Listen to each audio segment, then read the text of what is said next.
Obrigado, Senhor, pela minha família.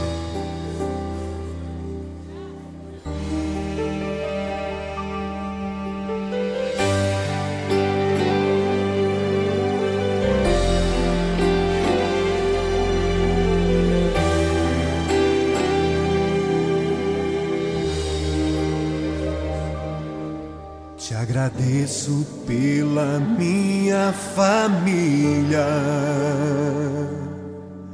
e por tua presença no meu lar. Te agradeço pelo pão de cada dia que o Senhor nunca deixou faltar. Te agradeço pela nossa harmonia.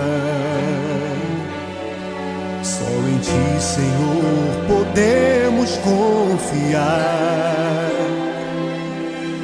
Já te agradeço pelas Tuas maravilhas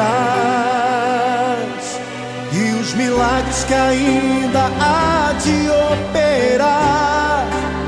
A minha família é bênção do Senhor. Me ensina a tratar minha família com amor. Edifica minha casa para o Teu louvor. A minha família é um presente do Senhor.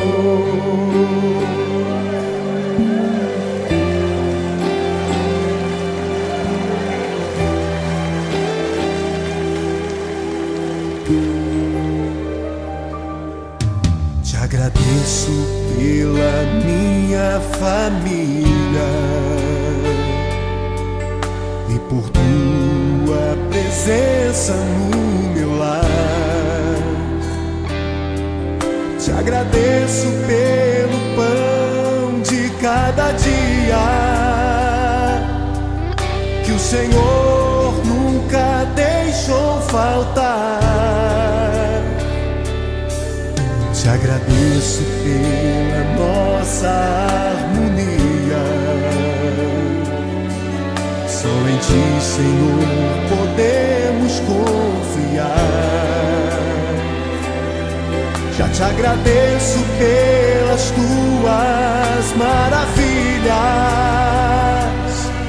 e os milagres que ainda há de operar. A minha família é bênção do Senhor.